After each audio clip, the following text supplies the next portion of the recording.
भगवान शिव भीगे देव हैं, सदैव भीगे रहते हैं। कभी चले जाओ, दिन में रात में सदैव भीगे रहते हैं। किसी ने कहा प्रभु आपको क्या अर्पित करें? बोले कुछ नहीं, नहीं हम तो करेंगे। तो पुष्प कर दो। नहीं नहीं, पुष्प तो कम है, कुछ ज्यादा करेंगे। तो भगवान शिव बोले वैसे तो कुछ जरूरत है नहीं हमको कुछ लेने की, लेकिन तुम फल कर दो। नहीं, फल भी नहीं करेंगे तो फिर पत्ते कर दो, बिल्व पत्र कर दो, तुलसी पत्र कर दो। पुष्पम फलम पुष्पम, पत्रम पुष्पम फलम तोयम। तो पत्र कर दो, पत्र नहीं तो पुष्प कर दो, पुष्प नहीं तो फल कर दो। नहीं नहीं, फल भी कम है, कुछ और बताओ। बोले सबसे सहज है संसार में जल, वो जल कर दो। शिष्य कहने लगा जल तो बहुत प्रकार के होते हैं, कावेरी का है, गंगा का है, सरयू का है, मंदाकिनी का है, अलकनंदा का है, कौन सा करें? शंकर जी बोले अब जल में भी तुम पूरी अपनी राजनीति चलाओगे, कौन सा करें? तो यम। लोग इस अर्थ को समझ नहीं पाते। भगवान शिव कहते हैं जल अर्पण करो। कल हम गए यहां पर अचलेश्वर महादेव।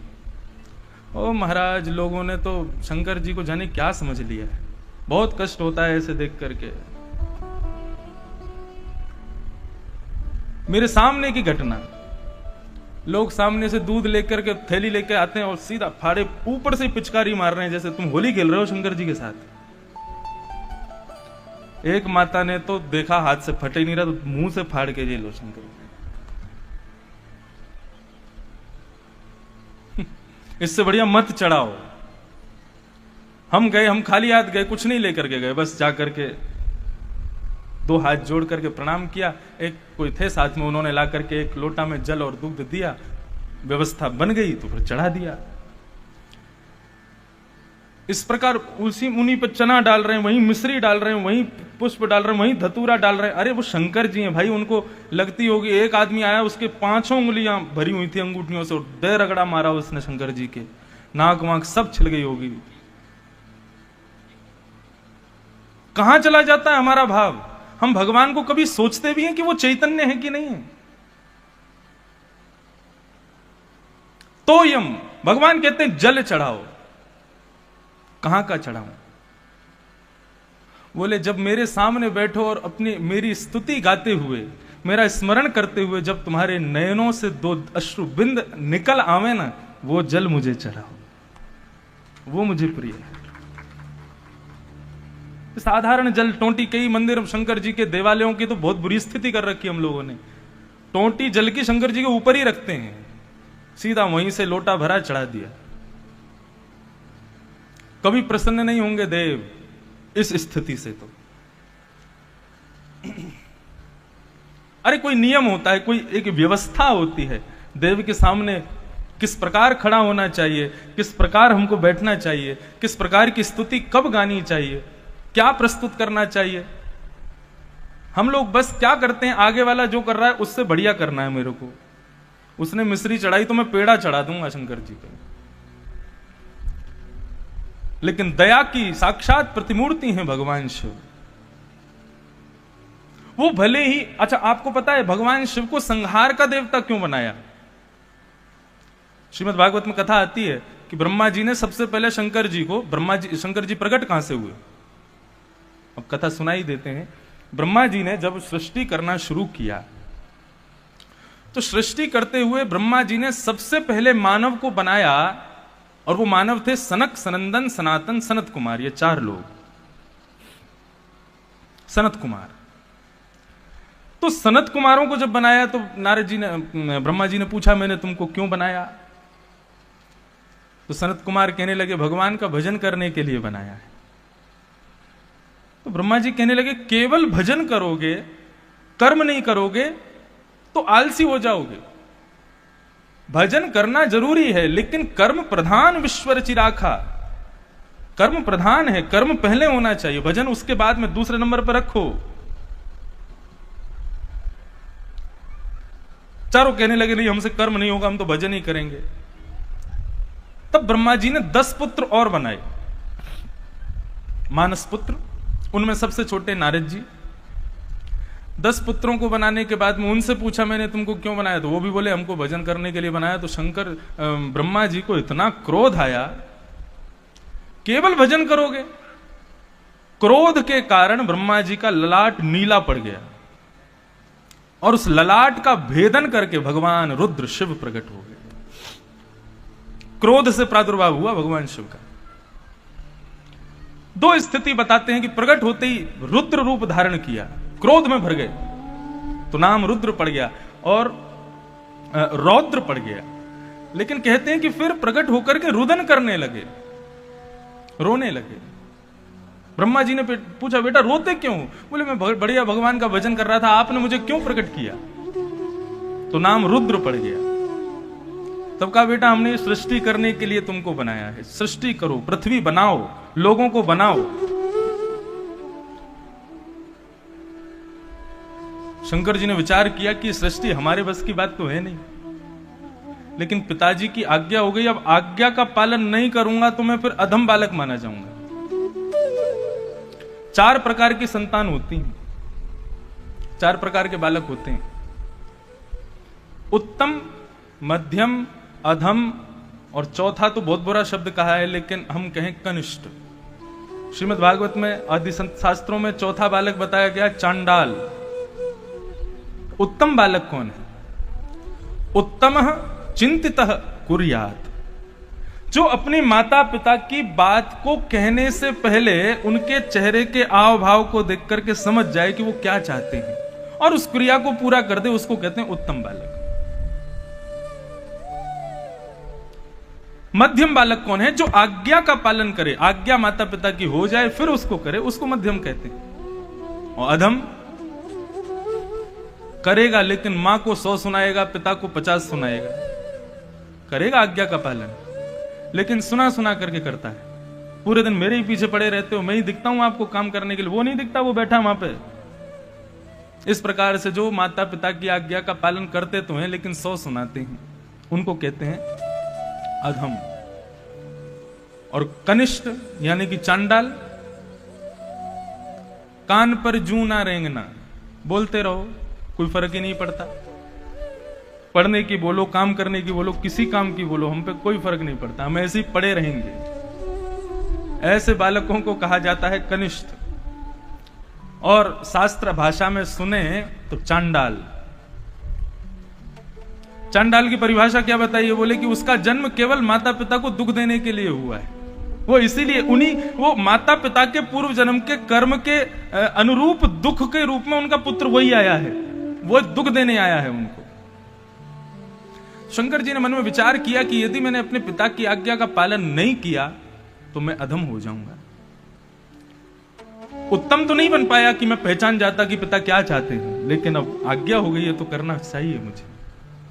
आ गए, पृथ्वी पर आए हैं, चारों तरफ देखने लगे क्या बनाऊं, कैसे बनाऊं, कहां से शुरू करूं। तब उन्होंने कहा कि पिताजी ने जो बनाया है पहले वो तो देख लूं कैसे हैं। तो पिताजी ने कैसे बनाए हैं? 2 आंख हैं, 1 नाक है, सुंदर ओष्ठ हैं, बढ़िया केश हैं, सुंदर भुजाएं हैं, 2 चरण हैं। सुंदर स्वरूप देख करके भगवान शिव बोले पिताजी से दुगना ही बनाना है, अच्छा ही बनाना है। पिताजी ने 2 आंख बनाई, हम 4 बनाएंगे। पिताजी ने 1 मुंह बनाया, मैं बहुत सारे मुंह बना दूंगा। पिताजी ने पैर से चलने वाला व्यक्ति बनाया, अरे हमारे साथ में हमारा साथी सर पर रहता है, बेचारा रेंग के चलता है, मैं रेंग के चलने वाला आदमी बनाऊंगा। कोई मुखहीन, किसी का मुंह ही नहीं बनाया। और विपुल मुख काहू, किसी के बहुत सारे मुंह बना दिए। और बिन पग चल ही, किसी के पैर ही नहीं है, बिना पैर के चल रहा है रेंग रेंग के। ऐसी सृष्टि बनानी शुरू कर दी। मतलब कौन? भूत प्रेत पिशाच डाकनी साकनी ये सब बनाने लगे भगवान से। और उसमें उनको आनंद आ रहा है, वाह कितना बढ़िया बना है। एक के केवल आंख ही आंख बना दी पूरे मुंह पर, वो लोग घूमता रहे पूरे नगर में। पिताजी के द्वारा बनाए गए फल पुष्प आदि खाते हैं, मेरे द्वारा बनाए गए, पिताजी के द्वारा बनाई गई सृष्टि को खाएंगे। वृक्षों को उठा उठा करके खा रहे हैं, मानवों को खा रहे हैं, ऐसे जीव बनाने शुरू कर दिए। रावण ने भगवान शिव के द्वारा की गई सृष्टि के ऊपर श्लोक लिख दिया। हमारे गुरु शंकर जी ने कैसी सृष्टि की है। यस्यास्ते ड्राट ड्राट ड्रुट ड्रुट ममलम टम टम टम टम टम डम शम डुडम शम डुहि डुहि चकितम भूपके भूपनालम तैलम तैलम तु तैलम खुकु खुकु खुकु खु ख्वांग खु ख्वांग ख्वांग खु ख्वांग ख्वांग गायन्ते यस्य धान्ते वचति सचकलम पातु नो चंद्रचूड़। रावण ने यह श्लोक कब लिखा?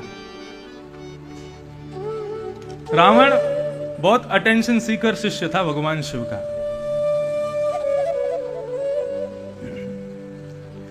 अपने विमान में बैठ करके जा रहा था तो विमान रुक गया। रावण ने पूछा रुक क्यों गए तुम? बोले सामने कैलाश पर्वत है, यहां से नहीं जा सकते हमको घूम के जाना पड़ेगा। रावण बोला कैलाश पर्वत की वजह से मेरा विमान रुकेगा? मैं कैलाश को उठा के बगल में पटक दूंगा। कैलाश पर्वत उठा लिया। जैसे ही उठाया तो पूरा पर्वत हिला। तो ऊपर बैठे हुए भगवान शिव के बगल में बैठी पार्वती जी बोली ये पर्वत हिल क्यों रहा है? भगवान शिव बोले चेला आया है नीचे, पर्वत उठा रहा है। तुरंत भगवान शिव पद्मासन में बैठे थे तो अपने चरण का अंगूठा केवल पृथ्वी पर जैसे ही स्पर्श कराया, स्पर्श कराती कैलाश इतना भारी हो गया, रावण की भुजाएं फटने लगी, नस नस ढीली हो गई, चीखने लगा। तब जाकर के उसने कैलाश को पुनर्स्थापित किया। उसने कहा इतना बलवान, इतना बल कहां से आया कैलाश में? ऊपर जाकर के देखा तो भगवान शिव बैठे थे। तभी उसने कहा कि मेरे गुरु तो आप ही हो, आप मेरे गुरु हैं। भगवान शिव को गुरु बना लिया। अब गुरु के रोज दर्शन करने चाहिए। अब रोज आता है और रोज आता है, जितने लोग लाइन में खड़े होते हैं, कतार में खड़े होते हैं, सबको पीछे छोड़ छाड़ करके और इस तरीके की स्तुतियां गाता है कि कैलाश की चट्टानें बजने लगती हैं, आकाश से मेघमालाएं बरसने लगते हैं रावण के मुख से निकलने वाले शब्दों को सुन करके। भगवान शिव का ध्यान भंग हो जाता है। एक दिन ऐसे ही दर्शन करने के लिए गया तो लाखों लोग खड़े थे। सब देवता भी रोज जाते हैं शंकर जी का दर्शन करने। रावण सोचने लगा इतना पीछे मैं खड़ा हूं, अभी शंकर जी तो बहुत दिन में देखेंगे, गुरु जी के दर्शन तो बहुत देर में होंगे, इतनी देर कैसे खड़ा रहूंगा? क्या करें, कैसे करें? तब उसने ये श्लोक बनाया, यस्यास्ते डाट डाट डुट डुट ममलम। बड़ा विचित्र श्लोक है, इसका छंद ही नहीं पता क्या है। टम टटम टम टटम टम डम शम डुडम शम डुहि डुहि चकितम। जब वो गा रहा था तो कैलाश अपने आप हिलने लगा। आकाश में दिखने वाले हिमालय की विशाल चट्टानें आपस में नृत्य करने लगी और उस भयावह दृश्य से भयभीत होकर के सब देवता भाग गए वहां से। तब रावण जाता है अकेला और जाकर के शंकर जी को प्रणाम करता है। वाल्मीकि रामायण में लिखा है तब से शंकर जी ने बोला सुनो तुम मत आया करो यहां पर। बोले नहीं, दर्शन तो मैं रोज करूंगा। बोले नहीं, तुमको दर्शन रोज करना है ना, हम रोज लंका आ जाएंगे लेकिन तुम मत आया करो यहां पर। तब से शंकर जी रोज लंका जाते हैं रावण को दर्शन देने के लिए, कि कहीं ये नहीं आ जाए, ये आ गया तो सबकी नाक में दम करेगा। तो ऐसे भीगे देव हैं, सदैव भीगे रहते हैं। किसमें भीगे रहते हैं आपको पता है? राधा कृष्ण स्वरूप के सबसे बड़े उपासक कौन है? भगवान शिव। ये लोग नहीं जानते। लोग कृष्ण में और शंकर जी में भी बड़े भेद मानने लग जाते हैं। शंकर देव हैं, वो देव हैं, महादेव हैं। कृष्ण देव नहीं है, कृष्ण ईश्वर है, परमात्मा है। शंकर जी भी जिनका ध्यान करते हैं वो कृष्ण है। आप वृंदावन आएंगे तो राधा कृपा कटाक्ष स्तोत्र, कृष्ण कृपा कटाक्ष स्तोत्र, गोपाल सहस्त्र नाम, ये सब विद्वत्पूर्ण जो हमारे यहाँ के छोटे छोटे ग्रंथ हैं, इनमें देखिएगा किसने सुनाया है, किसने बनाया है, ये सारे स्तुतियां किसने लिखी हैं? तो शंकर जी ने लिखी। ऐसे भगवान शिव, उनको हम बारंबार आज प्रणाम करते हैं। गले रत्नम गीतम गगन तल रत्नम शशिमणि निशारत्नम चंद्रम शयन तल रत्नम शशिमुखी नदी रत्नम गंगा नृपति कुल रत्नम रघुकुलम सभा रत्नम विद्या श्रवण तल रत्नम हरि कथा। भगवान शिव कहते हैं गले का सबसे बड़ा रत्न क्या है, गले का सबसे महंगा आभूषण क्या है, गले में विराजमान होने वाली सबसे अमूल्य ज्वेलरी कौन सी है? तब कहते हैं गले रत्नम गीतम। शंकर जी कहते हैं गले का सबसे सुंदर गीत यदि सबसे सुंदर रत्न कोई यदि है तो वह है गीत। सुंदर कंठ का होना, स्वर का होना। आप में से कई लोग सोच रहे होंगे तो हमारे पास स्वर नहीं है, इसका मतलब हमारे कंठ बढ़िया ही नहीं है। कई लोग जब गाते हैं तो राग रागनियों के भी हाथ पांव टूट जाते हैं कि ये क्यों गा रहा है हमको। हमारे परिकर में भी 2-4 लोग ऐसे ही हैं। वो जब गाते हैं ना तो वास्तव में लगता है कि राग प्रकट हो गया होगा, भैया मत गा मुझको। दोनों बातें हैं। देखिए, राग का होना इतना अनिवार्य नहीं है। आपके कंठ में राग रागनियां विराजमान हो, बहुत सुंदर आप गावें, वो जरूरी नहीं है। अनुराग का होना बहुत जरूरी है, भाव का होना बहुत जरूरी है, राग इतना जरूरी नहीं है। तो गले का सबसे सुंदर रत्न क्या है? गीत। गले रत्नम गीतम गगन तल रत्नम दिनमणि।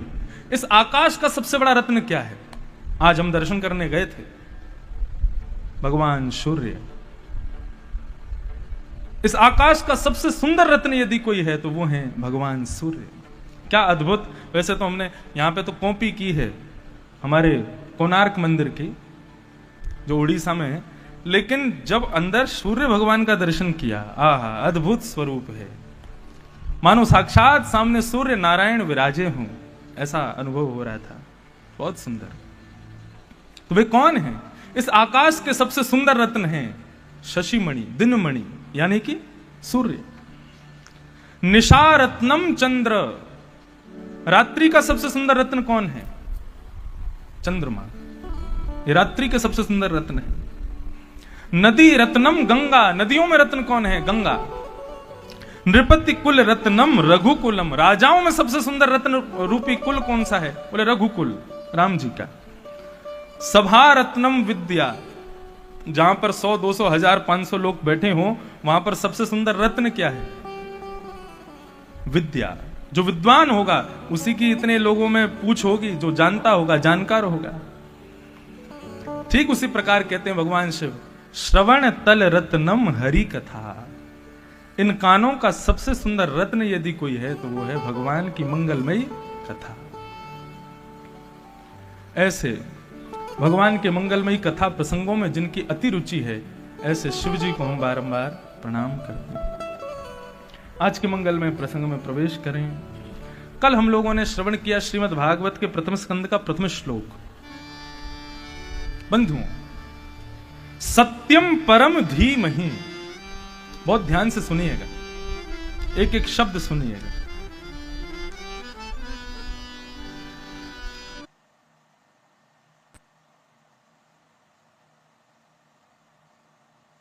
तो बहुत ज्यादा सच बोला। सच कभी थोड़ा ज्यादा नहीं होता है, सच सच होता है। यहां परम सत्य का शब्द का प्रयोग क्यों किया गया? परम शब्द लगाना ही क्यों पड़ा? यह प्र उपसर्ग संस्कृत में क्यों लगाया गया? श्रेष्ठ के लिए लगाया जाता है। सत्य कोई श्रेष्ठ या अश्रेष्ठ नहीं होता, सत्य तो सत्य होता है।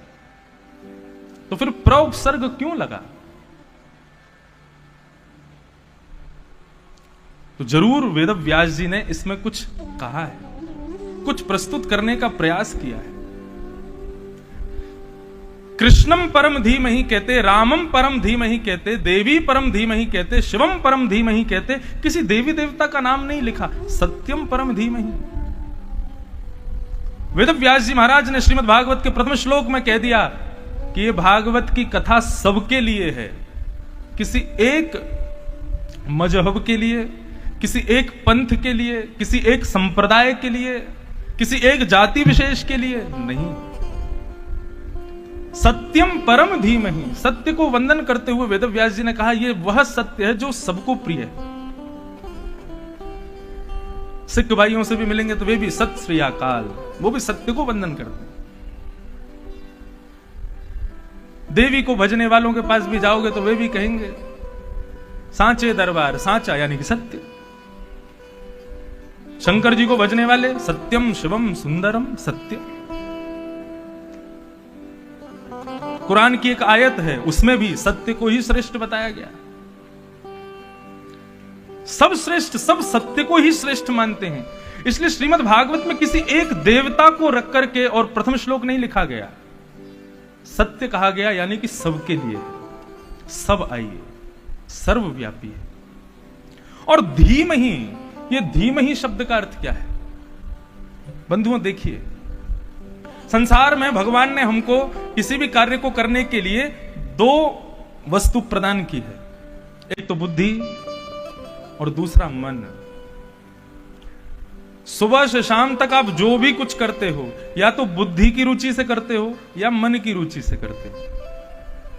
इस भागवत की कथा में कई लोग तो या तो बुद्धि की रुचि से आए होंगे, क्या करें, घर पर मन ही नहीं लग रहा है तो कथा ही सुन ले जाके, थोड़ा मन तो लगेगा। और कई लोग मन की रुचि से आए होंगे, नहीं कथा तो हमको सुननी है, हमको समझना है, हमको जानना है। बुद्धि की रुचि और मन की रुचि। लेकिन यहां धीमहि शब्द कह करके श्री वेद व्यास जी कह रहे हैं, धीमहि शब्द बुद्धि के लिए नहीं है, ये मन के लिए है, ये हृदय के लिए। श्रीमद् भागवत की कथा सुनते समय बुद्धि लगाने की जरूरत नहीं है। बुद्धि लगा करके यदि आप बैठेंगे कथा में, बुद्धि को श्रेष्ठ मान करके यदि बैठेंगे, तर्क प्रकट होंगे, प्रश्न प्रकट होंगे। ऐसा कैसे हो गया, ये कैसे हो गया, भगवान की लीला पर संशय प्रकट हो जाएंगे कि ये कैसे कर दिया भगवान ने। इसलिए बुद्धि का विषय नहीं है, हृदय का विषय, मन का विषय। एक दूधिया, दूधिया समझते हैं, दूध जो देता है घर घर जाके। एक दिन उसकी इच्छा हुई कि मैं अपने लिए सुंदर कुर्ता बनवाऊं, और वो दर्जी की दुकान पर गया और दर्जी से जाकर के बोला कि मुझको कपड़ा दो मेरे नाप का, जिससे मैं अपना कुर्ता बनवाऊं। तो दर्जी ने उसका नाप माप लिया, तो उसने कहा कि 4 मीटर कपड़ा आएगा। और 4 मीटर नापने के लिए दर्जी ने ये लंबा फुटा निकाला, फुटा समझते हैं, स्केल। अब वो फुटा लगा करके दर्जी ऐसे ही नापता है कपड़ा। तो दूधिया कहने लगा, बोले कि फुटा से क्यों नाप रहे हो, लोटा से नापो। दर्जी कहने लगा, भैया ये कोई दूध है, पानी है, किसको मैं लोटे से नापूं, ये तो कपड़ा है। बोले तुम 4 मीटर कपड़ा फुटा से नाप रहे हो, मैं 4000 लीटर दूध नाप देता हूं लोटे से, लोटे से नापो ना। एक व्यक्ति ने आकर के कहा, भैया दूध नापा जा सकता है लोटे से, लेकिन कपड़ा नापा जाएगा फुटा से। कहने का अभिप्राय बुद्धि और मन की बात मैं कह रहा हूं। संसार की किसी भी प्रक्रिया में यदि आपको कोई संशय है तो अपनी बुद्धि लगाइए, लेकिन जब आप इस दर्जी की दुकान पर आए हैं तो यहां पर अपने लोटे लेकर के मत आइए नापने के लिए। लोटा मतलब बुद्धि, यहां तो मेरे फुटा से ही नापा जाएगा, हृदय से ही नापा जाएगा। इसलिए हृदय को श्रेष्ठ मान करके कथा में बैठिए। बुद्धि जितनों ने लगाई है ना भगवान कृष्ण के विषय में, वो सब पागल ही हो गए। ये बुद्धि का विषय है ही नहीं, ये हृदय का विषय, ये मन का विषय। कृष्ण को जानना है तो हृदय के कपाट खोलिए। कपाट, कपाट शब्द समझते हैं, भगवान के सामने जो पर्दा होता है उसको कपाट कहा जाता है। कपाट खोलो, दर्शन के पट खोल दिए हैं कपाट। कपाट का ये कपाट क्यों कहा जाता है उनको, बोले कि भैया ये कपाट खुलते ही भगवत दर्शन होते हैं। कपाट को ही संसारी भाषा में यदि लिया है तो वही आ जाएगा कपट। जब कपट खुलेगा तब भगवत दर्शन होंगे। हमारे हृदय में भगवान है, हमारे हृदय में कृष्ण है, लेकिन हमको दिखते क्यों नहीं, क्योंकि कपाट लगे हैं, अभी कपट है हृदय में। गोस्वामी तुलसीदास जी कहते हैं, निर्मल मन जन सो मोहि पावा, निर्मल मन जन सो मोहि पावा, निर्मल मन जन सो मोहि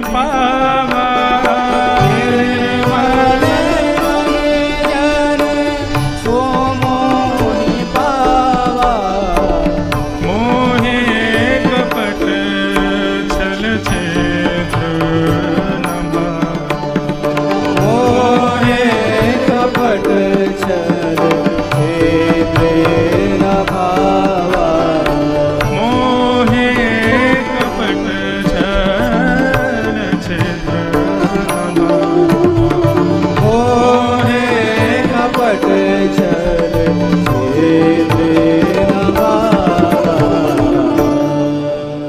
भगवान ने स्पष्ट बता दिया मैं किसको मिलता हूं। निर्मल मन जन सो मोहे पावा। जिसका मन निर्मल है वही मुझे प्राप्त कर सकता है। मोहे कपट छल छिद्र ना भावा। मुझे कपट प्रिय नहीं है, मुझे छल छिद्र प्रिय नहीं है। कपट का मतलब क्या होता है? कपट का मतलब होता है कि दिखाएंगे तो हम तुम्हारी हितैषी हैं, लेकिन करेंगे सारे काम वही जिससे आपका अनहित हो। इसको कहते हैं कपट। भगवान कहते हैं ये मुझे प्रिय नहीं है। तो अपने हृदय से कपट दूर करना, इसका तात्पर्य क्या है? कपाट खोल देना, और तब हृदय में विराजमान ठाकुर जी श्याम सुंदर के दर्शन हो जाएंगे। श्री राधा रमण जी का जो स्वरूप वृंदावन में विराजमान है, उस स्वरूप के पीछे एक चैतन्य महाप्रभु के वंशज, उन्हीं के वंश परंपरा, गुरु परंपरा में एक बड़े अच्छे अद्भुत संत हुए। वे वर्णन करते हैं कि राधा रमण जी का जो स्वरूप है ये कैसे प्रकट हुआ, ये इतना सुंदर स्वरूप आया कैसे। तब वे कहते हैं कि जब श्याम सुंदर अपनी प्रिया यानी कि श्री किशोरी जी के नेत्रों में देख रहे हैं, तो नेत्रों में देखते देखते ठाकुर जी को, किशोरी जी के नेत्रों में एक ठाकुर जी और दिखते हैं। वो ठाकुर जी नेत्रों के भीतर एक और किशोरी जी के नेत्रों में दिख रहे हैं। वो ठाकुर जी जिन किशोरी जी के नेत्र में दिख रहे हैं, उनको भी वहां पर एक ठाकुर जी दिख रहे हैं जो किसी और किशोरी के नेत्रों में देख रहे हैं। वृंदावन रस परंपरा यदि मैं बोलने लग जाऊं तो आप लोग सिर पकड़ करके बैठ जाओ। तब वही ठाकुर जी एक किशोरी जी के नेत्र में देख रहे हैं, वहां क्या देखते हैं कि वो अंदर एक और ठाकुर जी, वो एक और किशोरी जी के नेत्रों में देख रहे हैं। इस प्रकार देखते देखते देखते देखते देखते देखते किशोरी जी श्याम सुंदर हो गई, श्याम सुंदर किशोरी जी बन गए, और दोनों आपस में देखते देखते एक दूसरे में समाहित हो गए, और श्री राधा रमण लाल प्रकट हो गए। भगवान कृष्ण को कभी एक रूप नहीं मानना चाहिए, इस बात को लिख लीजिएगा। बहुत बड़ा अपराध होता है उनको केवल कृष्ण समझना। जो बाम अंग है, जो बाम अंग है ठाकुर जी का, कृष्ण का, वो सदैव किशोरी जी का रूप माना जाता है, और दाहिना अंग श्री श्याम सुंदर का स्वरूप माना जाता है। हमारे गिरधर लाल श्रीनाथ जी, ये स्वरूप है उनका। एक भुजा कमर पर, दूसरी भुजा ऊपर। तो हमारे ठाकुर जी का श्रृंगार भी ऐसे होता है। तो मुकुट जितने भी धराए जाएंगे वो सब इधर ही धराए जाएंगे, मतलब ये ठाकुर जी का कृष्ण स्वरूप है। और चंद्रिका है, छोटे छोटे जो भी आभूषण, शीश फूल आदि वो इधर धराए जाते हैं, ये किशोरी जी का स्वरूप है। श्रीमद वल्लभाचार्य जी को स्वप्न में दर्शन, दोनों नृत्य करती, तो नृत्य करते हुए श्याम सुंदर किशोरी जी को देख रहे हैं, किशोरी जी श्याम सुंदर को देख रही हैं। देखते देखते देखते देखते एक दूसरे के समीप आए। जैसे ही समीप आए तो इच्छा हुई कि दोनों एक हो जाएं। हमारा शरीर पांच भौतिक शरीर है, हम किसी का स्पर्श करेंगे तो टकरा जाएंगे, लेकिन ठाकुर जी का चिन्मय स्वरूप है, वे पांच भौतिक देह नहीं है उनका। जैसे ही किशोरी जी और श्याम सुंदर एक दूसरे के समीप आए हैं, तो किशोरी जी का दाहिना आधा अंग श्याम सुंदर में प्रवेश कर गया, और ठाकुर जी का बायां अंग आधा किशोरी जी में प्रकट कर गया। तो उर्द बाहु जो किशोरी जी थी, आधी ठाकुर जी के भीतर चली गई, तो आधी ऐसी रह गई। और ठाकुर जी जो दोनों भुजा कटी पर रखे थे, वो किशोरी जी के पास गए, तो आधे किशोरी जी में चले गए।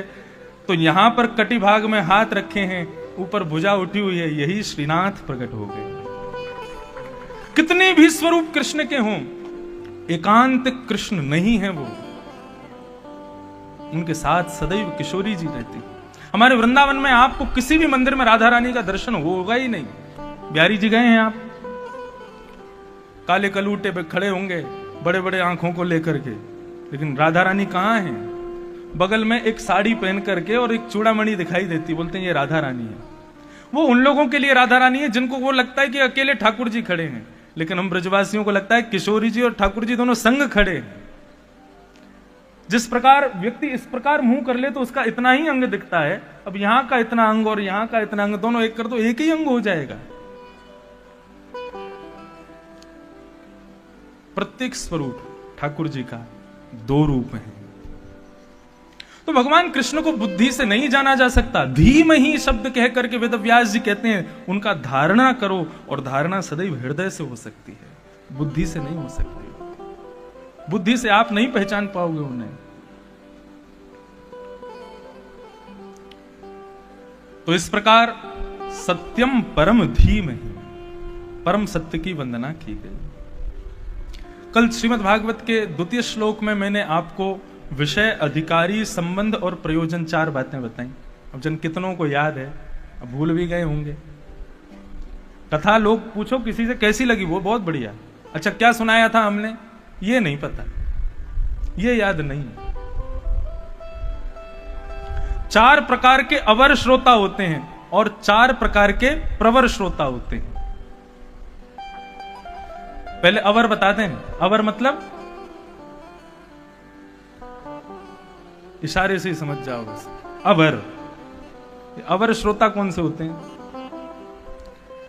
पहला बताया ऊंट। ऊंट का स्वभाव क्या होता है? ऊंट को यदि आपने गुलाब जामुन खिला दिया पागल हो जाएगा वो। क्यों? गुलाब जामुन अच्छा ही नहीं लगेगा उसको। उसको क्या खिलाओ? बबूर के कटीले और नुकीले पत्ते खिलाओ, उनको खाएगा। नीम खिलाओ, उसको खाएगा। मतलब श्रोता कैसे? बोले उनको रस की चर्चा सुनाओ, प्रेम की चर्चा सुनाओ, उसमें उनका मन नहीं लगेगा। महाभारत का रौद्र रूप सुना दो, उसमें महाभारत में युद्ध चल रहा है, दुर्योधन भीष्म पितामह आदि सब लड़ रहे हैं, हाँ इसमें आ रहा है आनंद। बाहर की फालतू बातें सुनाओ, उसमें उसको खुश होता है। कथा ज्यादा मत सुनाओ। आजकल के श्रोता भी बड़े विचित्र हैं। एक हमारे साथ पंडित जी रहते थे, अभी भी रहते हैं कभी कभी। मैं बहुत दिन से उनको देख रहा था, वो अपने बाल बड़े करने में लगे हुए थे। मैंने कहा तुम इतने बाल बड़े क्यों कर रहे हो अपने? बतावे नहीं। मैं उसके पीछे पड़ गया। मैंने कहा आज तो तुमको कटवाने ही पड़ेंगे, मुझसे देखे नहीं जा रहे हो, इतने बड़े बड़े बाल भाई कैसे रखते हो सिर पे? जब मैं सौगंध खिलाने पे आ गया, मैंने कि तुमको जाना ही पड़ेगा, तब वो मेरे पास आके बोले महाराज जी मेरी एक दुविधा है। मैंने क्या? मेरी 2 महीने बाद कथा है। मैंने कि तो कथा है तो बाल बढ़ाओगे? बोले नहीं, हमारे यजमान ने कहा है बड़े बाल होंगे तो ही कथा कराएंगे। मैंने कहा श्रोता को तुम्हारे बालों से मतलब है कि तुम्हारी वाणी से मतलब है? हम तो तुमसे कहेंगे अगर ये शर्त रखी है यजमान ने तो कथा करने मत जाना। अरे वाणी सुनो तो। अब वो पहनता क्या है, रहता क्या है, कैसे, उससे क्या मतलब है? तो श्रोता अवर, पहला ऊंट। दूसरा बताया भेड़िया। भेड़िया का स्वभाव कैसा होता है? वो जहां जाता है वहां जाकर के बहुत हल्ला मचाता है। जंगल में जहां भी जाता है खूब ऊंची ऊंची आवाज में चिल्लाता है। मतलब ये कथा में आकर के बैठ जाते हैं, इनको वक्ता से मतलब नहीं है, इनका आपस में संवाद बगल वाले से चलता रहता है। आपस में बात कभी कभी इतनी तेज भी करते हैं कि वक्ता भी सोच में पड़ जाए, भाई मेरी कथा सुन लो थोड़ी देर। तीसरे अवर श्रोता बताए गए हैं बैल, वृषभ। बोले बैल कैसा होता है? बोले बैल को किसी वस्तु से मतलब नहीं है, उसको केवल खाने से मतलब 3 घंटा कथा में इसलिए बैठते हैं ताकि 3 घंटे बाद वहां प्रसाद वितरण होता है, वो प्रसाद खाने के लिए कथा में आते हैं, वो प्रसाद मिल जाएगा खाने को। और चौथे अवर श्रोता बताए सरौता, खंड खंड खंड खंड। वो पूरी कथा में बैठ करके कुछ नहीं करेंगे। वहां तो पंडाल ऐसा बनाता है, यहाँ ऐसा बना है, यहाँ तो ये है, यहाँ तो वो है, यहाँ तो इतनी गर्मी है, यहाँ संगीत वाले तो ऐसा गाते हैं, वहां तो ऐसा गा रहे थे। 1 महीना पहले ही हमारे पूज्य पिताजी महाराज भी होके गए ग्वालियर, तो लोग जो उनकी सुने यहाँ सुने, उसमें भी भेद कर रहे होंगे, वहां तो ये था, यहाँ ये है, वहां ऐसा था, यहाँ ऐसा है। तो इस प्रकार से खंडन में ही लगे रहते हैं। उनको 4 घंटा में कथा क्या सुनाई उससे कोई मतलब नहीं। ये भागवत में ही बताए 4 अवर श्रोता, और ऐसे ही बताए हैं 4 प्रवर श्रोता। प्रवर यानी कि अच्छे श्रोता। अब सुनो, यदि अच्छे हो तो इन 4 में हो आप। कौन कौन से? मीन, सुख, हंस और चातक, ये 4। सबसे पहला प्रवर श्रोता बताया गया मीन को। मीन कहते हैं मछली को। मछली कैसी होती है?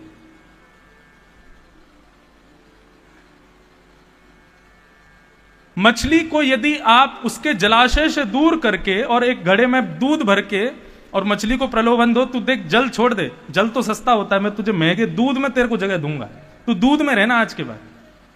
तो भले ही दूध पानी से महंगा हो, लेकिन यदि आप मछली को जल से दूर करके दूध में डाल दोगे तो क्या होगा? मर जाएगी, उसकी मृत्यु हो जाएगी। कहने का अभिप्राय श्रीमद् भागवत का प्रवर श्रोता कैसा होता है?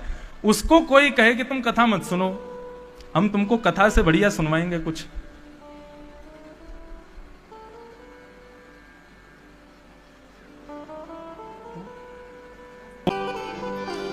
हरे कृष्ण कृष्ण कृष्ण हरे हरे, हरे राम राम राम हरे हरे, हरे कृष्ण कृष्ण हरे राम हरे कृष्ण कृष्ण कृष्ण हरे हरे, हरे राम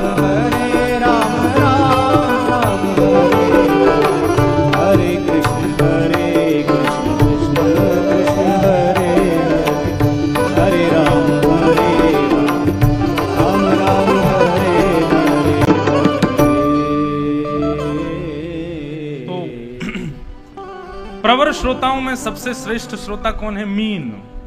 मीन कहते मछली को। तो मछली को कोई कितना भी प्रलोभन दे कि तुझको जल से बढ़िया जगह ले जाएंगे हम, दूध है, दही है, घी है, सब महंगे हैं जल से ज्यादा, तेल है, हम उसमें रखेंगे, लेकिन मछली वहां जीवित नहीं रह पाएगी। ठीक उसी प्रकार यदि कोई व्यक्ति भागवत के श्रोता को प्रलोभन देवे कि हम तुमको इससे भी बढ़िया चुटकुल्ला सुनवाएंगे, तुमको बढ़िया, अब कुछ भी समझ लीजिए, इसके विपरीत में आपको कोई और प्रलोभन देवे, उस पर आकृष्ट ना होना, यह प्रवर श्रोता का प्रथम लक्षण है। कथा यानी कि कथा, उस बीच में मुझे कुछ नहीं चाहिए। एक श्रोता कथा सुन रहा था, तो सुनते सुनते सुनते इतना भाव विभोर हो गया कि रुदन करने लगा, भुजाएं उठा करके भगवान को पुकारने लगा। भगवान बोले, इतना भाव विभोर होकर के रो रहा है, तो तुरंत भगवान वहां प्रकट हो गए और प्रकट होकर के उसके कंधे पर हाथ रखा। तो जैसे कंधे पर हाथ अनुभव हुआ तो उसने पीछे देखा, पीछे देख करके कहा, बोले कि तुम बहुत रो रहे थे ना, इसलिए मैं तुमको प्रकट होकर दर्शन देने आ गया हूं। उसने प्रणाम किया भगवान को। भगवान बोले, अब हमसे बात कर लो, हम आए हैं। तो श्रोता कहने लगा, महाराज जी अभी 2 घंटे की कथा बची है, आप 2 घंटा बैठ लो, हम कथा सुन लें, फिर उसके बाद आपसे बात करेंगे। जिस कथा की कृपा से हम आपको जाने हैं, पहचाने हैं, आपसे मिल रहे हैं, उस कथा के बीच में आप आ जाओ तो हम कथा छोड़ दें? इतने स्वार्थी नहीं है हम। अरे हमारी वृंदावन रस परंपरा कहती है, विपिन राज सीमा से बाहर हरि को ना ही निहार, रेमन वृंदा विपिन बिहार। ये मन, यदि कभी विपिन राज यानी कि भगवान द्वारिकाधीश हमारे राधा रमन लाल श्री बांके बिहारी जी कभी सीमा से बाहर प्रकट हो जाएं, यानी कि जहां पंडाल खत्म है उसके बाहर खड़े हो जाएं और खड़े होकर के कहें, चलो मैं तुमको दर्शन देने के लिए आया हूं, जल्दी आ जाओ, तो हरिहु को ना ही निहार, उनको भी मत देखो।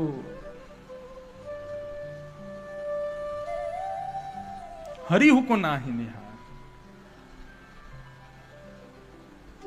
तो मीन श्रोता जो है, उसको कथा के अलावा कोई और प्रलोभन दिया जाए तो वो नहीं जाएगा उस तरफ।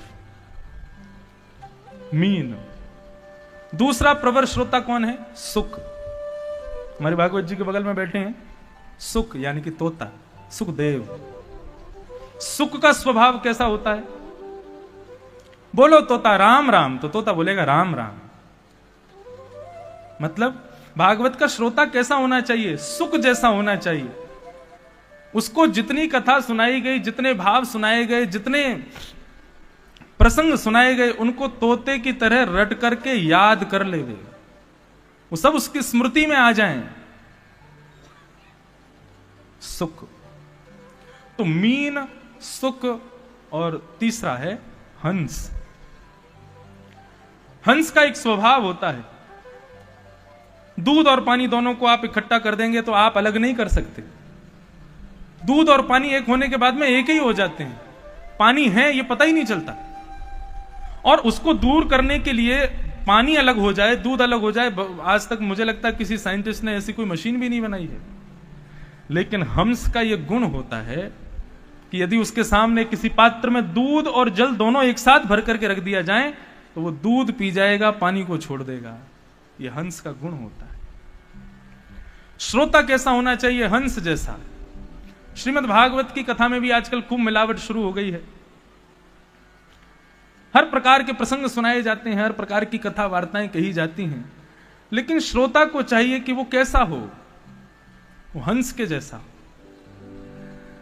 केवल दूध यानी कि जो ग्रहण करने योग्य वस्तु है केवल उसका श्रवण करे, उसके अलावा बाकी की सब वस्तुओं को छोड़ दे। यह श्रोता का गुण होना चाहिए। तो हंस, और हंस के बाद में अंतिम पक्षी आता है चातक। चातक पक्षी आपको यहां कभी नहीं दिखेगा। कभी हिमालय पर यदि जाएंगे, ऋषिकेश से ऊपर जाएंगे, तब आपको चातक पक्षी मिलेगा। तो चातक पक्षी का एक गुण होता है, वो सुबह सुबह अंधेरे में ही चिल्लाता है, प्यासा हूं, प्यासा हूं, प्यासा हूं, प्यासा हूं, प्यासा हूं। ऐसे ही चिल्लाता है वो। जब बोलता है तो ऐसे ही लगता है, गौर से सुनेंगे तो वो बोल रहा है प्यासा हूं, प्यासा हूं।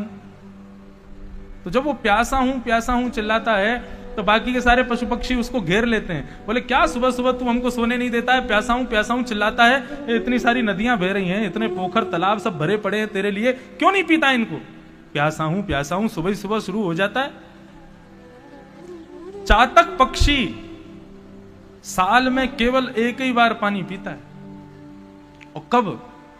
जब साल की पहली ऋतु आती है, बसंत की, और जब काली काली मेघमालाएं आकर के आकाश में अपना डेरा जमा लेती हैं, और जब पहली बूंद गिरती है उसको अपनी चोंच खोल करके उसको पी लेता है। कितना बड़ा प्रेमी होता है वो।